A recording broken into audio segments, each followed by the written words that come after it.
페라리와 티포시들의 홈 그랑프리, 레드불과 메르세데스의 치열한 챔피언십 경쟁, 이번 시즌 두 번째 스프린트 퀄리파잉, 몬자라는 상징성 있는 서킷 등등 2021년 이탈리안 그랑프리는 시작 전부터 많은 볼거리들과 이야기거리들을 예고했습니다. 작년 알파타우리의 피에르 가슬리가 깜짝 우승 드라마를 만들어낸 이탈리안 그랑프리가 열리는 몬자는 F1을 대표하는 파워 서킷으로 평균 속도 280km, 트랙의 70에서 80%를 풀 악셀로 달려야 하는 서킷입니다. 하지만 높은 평균 속도와 긴 메인 스트레이트에도 불구하고 DRS로 얻을 수 있는 이득이 다른 서킷보다 상대적으로 낮기 때문에 많은 추월 장면이 나오지 않을 것이다 라는 예상이 지배적이었습니다. 실제로 스프린트 퀄리파잉은 스타트 장면과 첫 번째 랩, 첫 번째 코너를 제외하면 별로 인상적이지 않은 레이스를 보여줬습니다. 영상을 시작하기에 앞서 레이스를 시청하신 분들은 메르세데스의 루이스 해밀턴과 레드불의 맥스 베르스타펜이 또 한 번 사고에 휘말렸다는 것을 이미 아실 겁니다. 매번 강조하지만 저는 두 드라이버, 두 팀의 팬도 아니고 F1의 전문가도 아닙니다. 양쪽의 입장과 FIA의 결정을 중립적으로 전달하려는 의도로 영상을 제작했습니다. 과도한 비난이나 소모적인 논쟁을 일으키려는 의도로 작성된 어그로성 짙은 댓글은 바로바로 삭제하고 차단하겠습니다. 이번 시즌을 끝으로 메르세데스를 떠나는 발테리 보타스는 FP1 후반 파워 유닛 출력의 문제를 감지했고 메르세데스는 신속하게 파워 유닛 교체를 신청했습니다. 이번 시즌 네 번째 파워 유닛을 사용함으로써 보타스는 스프린트 퀄리파잉의 결과와는 상관없이 그리드 맨 뒤에서 메인 레이스를 시작하는 페널티를 떠안았습니다. 보타스는 스프린트 퀄리파잉에서 매우 좋은 페이스를 보여주며 여유있게 1등으로 레이스를 마무리했지만 폴 포지션은 2등을 한 맥스 베르스타펜에게 돌아갔습니다. 이에 대해 보타스는 아주 좋은 결과를 냈지만 그 결과를 최대한 빨리 잊고 메인 레이스에서 맨 뒤에서 시작해야 한다. 내가 어찌할 수 있는 부분이 아니기에 이 상황을 비관적으로 혹은 나쁘게 받아들일 필요가 없다고 생각한다. 내일 최선을 다할 것이고 최소한 몇 점의 드라이버 포인트라도 챙겨서 다행이라고 생각한다. 나와 팀 모두에게 도움이 되기 때문이다. 그리고 아주 아름다운 메달도 받았다 라는 인터뷰를 했습니다.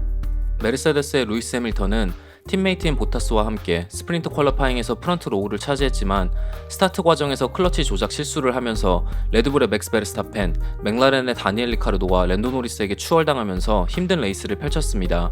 스트레이트 구간에서 맥라렌이 이번 주말 가장 빠르기에 추월을 할 만큼 가까이 따라붙을 수가 없었다. 우리와 비슷하거나 아마 더 빠를 것이다. 2mm 정도 클러치 패드를 더 깊게 눌렀고 휠스핀이 나면서 좋지 않은 스타트를 했다. 불가능하지는 않을 것이지만 그랑프리 우승 확률은 별로 높지 않을 것이다. 메인 레이스에서 내가 맥라렌을 추월하지 못한다면 아마 베르스타펜에게는 굉장히 쉬운 레이스가 되지 않을까 생각한다 라는 자신의 생각을 밝혔습니다. 맥라렌의 다니엘 리카르도와 랜도 노리스 둘 다 주말 동안 계속해서 좋은 페이스를 꾸준히 보여줬고 퀄리파잉부터 스프린트 퀄리파잉까지 맥라렌은 계속해서 좋은 결과를 이어갔습니다. 보타스의 그리드 페널티로 맥라렌은 리카르도가 2번 그리드, 노리스가 3번 그리드를 차지할 수 있었습니다. 리카르도는 메인 레이스에서는 스타트가 중요할 것이고 스타트에서 베르스타펜을 추월할 수 있다면 남은 50바퀴 동안 포지션을 지키는 것이 가능하지 않을까라는 말을 했습니다. 하지만 스프린트 퀄리파잉 직후 노리스는 기회가 있다면 당연히 우승을 노려볼 수 있겠지만 맥라렌의 페이스가 레드불과 메르세데스보다는 느리기에 쉽지 않을 것이다 라는 예상을 했습니다. 자신의 앞을 달렸던 리카르도로부터 슬립스트림을 받을 수 있었기에 해밀턴을 상대로 포지션을 지킬 수가 있었지만 18랩이 아닌 메인 레이스에서는 아마 힘들 것이다 라는 분석을 했습니다. 한편 퀄리파잉에서 팀메이트인 베르스타펜에 비해 좋은 모습을 보여주지 못한 레드불의 세르지오 페레즈는 스프린트 퀄리파잉이 매우 지루하고 흥행에 도움이 안 된다는 말을 했습니다. 팬들도 스프린트 퀄리파잉이 지루하다고 느낄 것이며 드라이버들도 비슷한 생각을 가지고 있을 것이다. 지금 이 상태로는 전혀 흥미로운 상황을 만들어낼 수가 없다. 박진감 넘치는 추월 장면을 만들어내기 위해서는 앞차보다 훨씬 더 빠른 페이스가 필요하고 그 페이스를 만들어내기 위해서는 타이어의 마모가 어느 정도 진행이 되어야 한다. 하지만 스프린트 퀄리파잉은 거리가 매우 짧기 때문에 타이어 마모의 효과를 기대할 수가 없다라는 평가를 내렸습니다. 스프린트 퀄리파잉에서 사고를 내면서 그리드의 맨 뒤로 밀려난 가슬리는 파워 유닛과 기어박스 교체를 신청했고 지난주 네덜란드 그랑프리에서 페레즈와 레드불이 같은 교체를 하면서 하이브리드 엔진의 배터리를 다른 스펙으로 교체한 것과 비슷하게 새로운 배터리를 장착하게 되면서 피트레인 스타트를 해야 했습니다. 하지만 사고의 여파로 가슬리는 인스톨레이션 랩, 포메이션 랩에서 계속 차의 전방 서스펜션의 밸런스 문제를 호소했고 결국 가슬리는 네 번째 랩에서 리타이어하고 말았습니다. 팀메이트인 유키 츠노다 역시 브레이크 문제로 레이스 시작 전 그리드에서 차를 급하게 피트로 옮겨야 했고 레이스를 시작하지도 못하는 불운을 겪었습니다. 레이스 시작과 동시에 베르스타펜이 손쉽게 2번과 3번 그리드에 위치한 두 대의 맥라렌과의 거리를 벌릴 것이라는 예상과는 다르게 리카르도가 매우 좋은 스타트를 끊었고, 베르스타펜의 뒤에서 왼쪽으로 1번 코너 바깥을 노리는 노리스를 커버하기 위해 베르스타펜의 라인이 흐트러진 틈을 타 리카르도는 1번 코너의 안쪽을 차지하면서 베르스타펜을 추월하는 데 성공했습니다. 그리고 맥라렌은 안정적인 레이스 운영, 해밀턴과 베르스타펜의 사고, 뛰어난 페이스를 이용해 리카르도가 1등, 노리스가 2등을 차지하는 쾌거를 이뤄냈습니다. 2012년 11월 24일 젠슨 버튼이 브라질 그랑프리를 우승한 이후 3213일 만에 얻은 그랑프리 우승이었습니다. 그랑프리를 우승한 후 리카르도는 다시 우승할 때까지 너무나도 많은 시간이 걸렸다. 솔직히 말하면 스타트 상황에서 선두를 차지하더라도 과연 그 리드를 지킬 수 있을지 확신이 서지 않았다. 첫 번째 피트스톱 전까지 리드를 지킬 수가 있었고, 우리의 페이스는 엄청나게 빠르지는 않았지만 베르스타펜을 상대로 포지션을 지킬 수 있을 정도의 페이스는 충분했다. 그리고 세이프티카와 그 외에 많은 일들이 있었고, 이 결과는 그 누구도 예상하지 못했다. 우승도 대단한 결과이지만 맥라렌이 원투를 할 수 있었다는 것이 더 놀라운 일이다 라는 소감을 남겼습니다. 그리고 리카르도는 이번 시즌 내내 사실 자신의 진짜 페이스를 숨기고 있었다는 농담을 하면서 8월의 휴식 기간이 많은 도움을 주었다고 평가했습니다. 2등을 차지한 노리스는 맥라렌의 결과가 단순히 운에 의존한 것이 아니라는 것을 강조했습니다. 리카르도보다는 맥라렌에 더 오래 있었기에 몇 년 전의 첫 포디움부터 이번 시즌 두세 번의 포디움, 그리고 원투라는 결과를 뒤돌아보면 우리는 엄청난 발전을 이뤄냈다. 가끔 전혀 예상치 못한 드라이버가 그랑프리를 운 좋게 우승하는 일이 있을 수가 있다. 하지만 이번 결과는 우리가 굉장히 좋은 레이스를 펼쳤기에 얻을 수 있었다고 생각한다. 완벽한 작전을 수행했고 스프린트 퀄리파잉에서 해밀턴을 추월하고 순위를 끌어올렸으며 차는 매우 빨랐고 준비했던 모든 것을 소진할 수 있었다.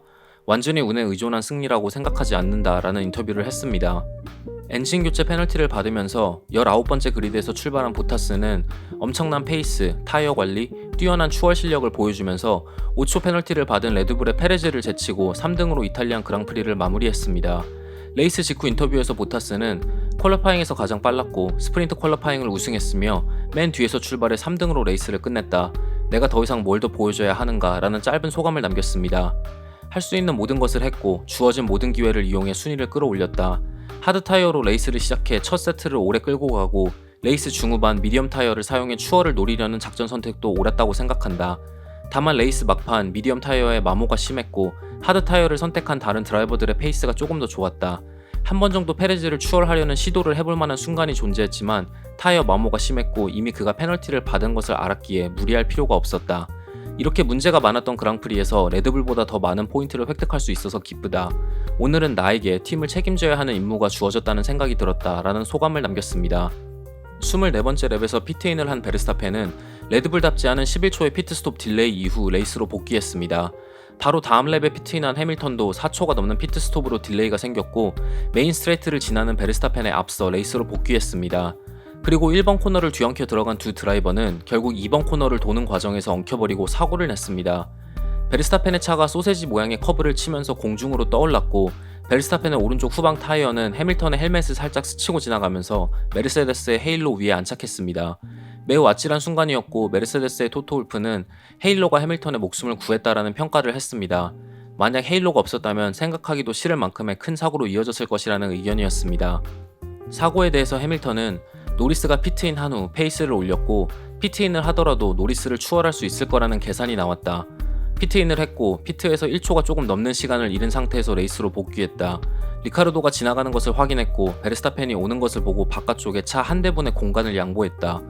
첫 번째 코너를 돌면서 내가 더 앞서 있었고 두 번째 코너를 진입하는 순간에도 내가 앞서 있었다. 그리고 갑자기 그의 차가 내 위로 날아왔다 라는 말을 했습니다. 그리고 레이스의 첫 번째 랩에서 4번과 5번 코너를 도는 과정 중 베르스타펜과 타이어를 부딪힌 장면을 언급하면서 사고 장면과 완전히 같은 상황이었지만 둘의 역할이 바뀌었을 뿐이라고 주장했습니다. 레이스 초반 난 그와 같은 입장이었지만 공간을 내어줬다. 그것이 진정한 레이싱이기 때문이다. 하지만 사고 당시 베르스타펜은 공간을 내어줄 생각이 없었다. 두 번째 코너를 진입하면서 정확히 무슨 일이 일어날지 아마 그도 알았을 것이다. 커브를 밟으면 사고가 날 것이라는 것을 알면서도 그대로 돌진했다라는 자신의 생각을 밝혔습니다. 사고 이후 목이 살짝 뻐근하지만 해밀턴은 더 큰 부상이 있는 것 같지는 않다라는 말을 했습니다. 두 드라이버의 충돌에 대해 메르세데스의 토토 울프는 축구 경기에서 나오는 고의적인 반칙과 같은 사고였다는 주장을 했습니다. 베르스타펜은 아마 그 상황에서 해밀턴을 추월하지 못한다면 우승을 내어줘야 한다는 것을 알았을 것이다. 그리고 과열된 챔피언십 경쟁에 대해서는 두 드라이버 모두 서로 어떻게 배틀을 해야 하는지 방법을 찾아야 할 것이다. 모든 방향으로 공간을 남겨놓지 않으면 계속해서 사고가 날 것이다. 실버스톤에서는 베르스타펜이 큰 사고를 겪었고 오늘은 해밀턴이 헤일로 덕분에 큰 부상을 모면할 수가 있었다. 누군가가 사고로 다치는 일이 일어나선 안 된다라는 말을 했습니다. 이에 대해 레드불의 크리스천 호너는 울프의 발언이 사실과 전혀 다르다는 의견을 내놨습니다. 레이스 중 일어날 수 있는 사고였다. 다행히 누구도 다치지 않았다. 베르스타펜이 충분히 더 많은 공간을 얻어낼 수 있는 상황이었다고 생각한다. 결국 베르스타펜의 경우 더 왼쪽으로 붙을 수가 있었고 해밀턴은 더 오른쪽으로 붙으면서 공간을 조금 더 내줄 수 있었을 것이다. 이런 사고 상황에서 단 한 사람에게 모든 잘못을 뒤집어 씌우는 것은 옳지 않다고 생각한다. 객관적으로 봤을 때 이 사고의 과실은 50대 50이다 라는 인터뷰를 했습니다. 결국 이 사고로 레이스가 끝난 후 베르스타펜과 해밀턴 둘 다 FIA 스튜어드들에게 소환되었고 사고 상황을 조사한 결과 베르스타펜은 다음 그랑프리에서 새 그리드 강등 페널티를 받았습니다. 다음은 FIA 공문 내용입니다. 해밀턴이 피트를 빠져나오고 있었고 베르스타펜이 메인 스트레이트를 지나고 있었다. 1번 코너 진입 전 50m 보드 앞에서 해밀턴은 확실히 베르스타펜을 앞서 있었다. 베르스타펜이 더 늦게 브레이킹을 했고 해밀턴의 옆으로 붙었다. 하지만 이 와중에 그 어느 순간에도 베르스타펜이 해밀턴의 전방 타이어보다 앞서 있지 않았다. 조사 도중 베르스타펜은 해밀턴이 1번 코너를 지나면서 스티어링을 풀었기에 2번 코너의 에이펙스로 밀려났다고 주장했다. 해밀턴은 베르스타펜이 매우 늦게 추월을 시도했고 코너의 진입을 포기하고 속도를 늦추거나 더 왼쪽 커브에 가깝게 꺾었어야 한다고 주장했다. 이 장면을 다시 한번 확인한 결과 해밀턴의 포지션이 베르스타펜이 커브를 밟게 만들었지만 동시에 접촉을 피하려는 라인을 달리고 있었다. 그리고 1번 코너를 도는 동안 베르스타펜은 추월을 시도할 만큼 해밀턴과 사이드 바이 사이드 상황이 아니었다. 추월 시도가 굉장히 늦게 나왔기에 베르스타펜은 코너에서 더 많은 공간이 자신에게 주어져야 한다고 주장할 권리가 없었다. 해밀턴이 커브 반대 방향으로 스티어링을 더 꺾으면서 사고를 피할 수 있었지만 그의 포지션 선택은 무모하지 않았다. 그러므로 이 사고는 베르스타펜의 과실이다 라는 판결을 내렸습니다. 페널티에 대해 베르스타펜은 동의하지 않는다. 레이스 도중 일어날 수 있는 사고였을 뿐이다. 아무리 자리 싸움을 하고 있다고 해도 두 명이서 서로에게 공간을 내어주면서 코너를 돌아야 한다. 해밀턴은 피트에서 나오자마자 나를 바깥쪽으로 밀어냈다. 1번 코너의 바깥을 돌고 난 뒤 바로 소세지 커브까지 밀려났다. 난 최선을 다해서 레이스를 하고 싶지만 동시에 정당한 레이스를 하고 싶다라는 짧은 인터뷰를 했습니다. 맥라렌의 선전, 보타스의 뛰어난 레이스, 해밀턴과 베르스타펜의 사고로 많은 이야기거리를 만들어낸 이탈리안 그랑프리가 끝나고 2021 F1 시즌은 본격적으로 후반부로 접어들고 있습니다. 시즌이 진행될수록 치열한 드라이버와 컨스트럭터 챔피언십 경쟁이 언제까지 이어질까 기대해보면서 이번 영상을 마치도록 하겠습니다. 시청해주셔서 정말 감사합니다.